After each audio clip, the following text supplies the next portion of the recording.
Hello, Kelsey Taylor here. Welcome to another movie review. Now, this week I'm going to review a movie that I'm very excited to talk about. This is the movie that came out at the right time for me. As some of you know, last year I started watching a bunch of Mark Wahlberg films that just became an instant fan of him. And was like one of the movies like when it first came out, like it was new, and I didn't get to see it in theaters, and then I somehow finally got around watching it like months ago when I got the DVD at Walmart. Like I usually wait for prices of films to go down. Like this one was like $12, which is kind of like, well, a little more than $12, but better than spending it on the first week of its release. But I really want to talk about it, and I don't know if any of you've seen it.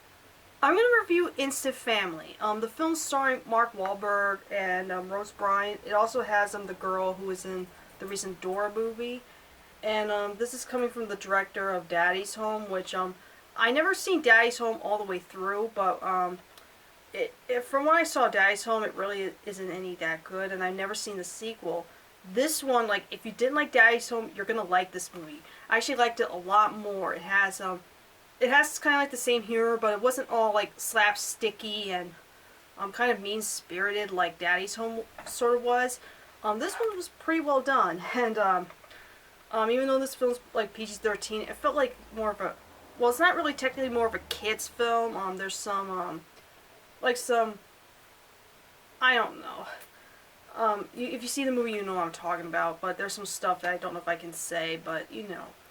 Basically, Mark Wahlberg and Rose Byrne wanted to have kids, and then they participate in this adoption program, and they end up getting this 3 kids. This teenage girl played by I forgot her name, but you know, she played Dora in the recent Dora movie, and her 2 younger siblings. And like at first it becomes like a pain in the ass. They're always fighting. The little kids mainly cause mischief. Mainly the boy, who's more of an accent prone, more of a Jinx. And it's just basically them like trying to get to know the kids and try to learn how to be proper parents and all that, and all the shenanigans they get themselves into. And I have to say, I actually really like this movie.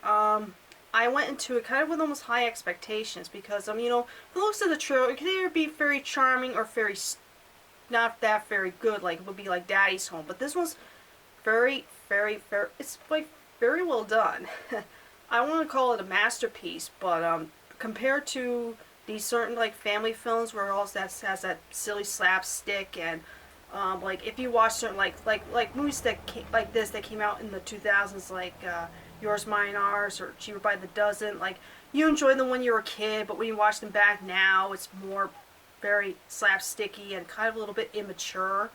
And well, they're technically like PG films, so I call them kids films. But this one, like, I think it's like one of those movies like people are gonna look back on it and really like, because I don't know, it's just something about it's just like has that charm. You don't have to rely on slapsticky stuff or anything. Like there's some humor in it, but very like smooth humor, not something that's really bad or cringy. And it's definitely one of my favorite Mark Wahlberg films I've seen so far. And I'm planning to do at some point talk about my favorite Mark Wahlberg films. I'm still on the hunt for more, but this is definitely the one I recommend. Octavia Spencer's also, and there's a bunch of people in this film. They all did a really good job, and it's so sweet. Very well paced humor, great writing, good acting, and I recommend, like, this movie's kind of like underrated. So if you haven't seen Instant Family, please give it a chance. It's definitely much better than Daddy's Home. I know I've been saying it a lot, but definitely check this out. Even families should watch this movie. Even though it's PG-13, it's mainly for older kids, but this is definitely, I highly recommend. A very underrated film of last year, and I'm glad I was able to finally see it, and was very pleased with it. So that's my little review of Instant Family. Let me know what you think of it. Thank you guys so much for watching. I'll catch you guys next time. Adios.